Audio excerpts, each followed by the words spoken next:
President Nixon was forced out of office in part for using the Justice Department to go after his adversaries, protect his allies. We just saw the pattern there of what's been going on in the Trump administration.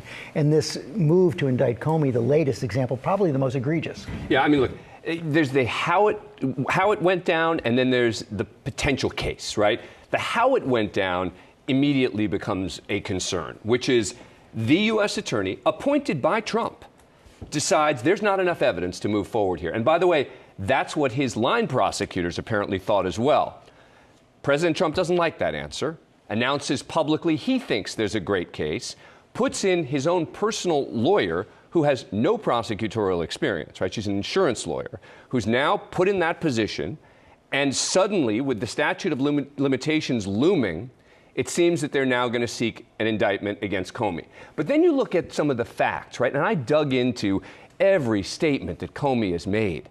And it's going to be a really hard case if they bring this. Because for perjury, you have to prove the person knew what they were saying was false. And you go through each of the statements about leaks and about the investigation. Much of this stuff has been reviewed by the Inspector General already.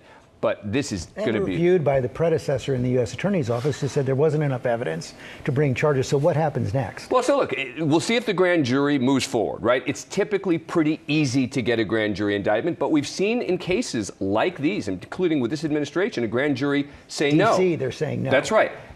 Beyond that, you've got the possibility a judge could throw it out. And after that, as we saw, by the way, with special counsel John Durham, you could just get acquittals by a jury if it gets to that point.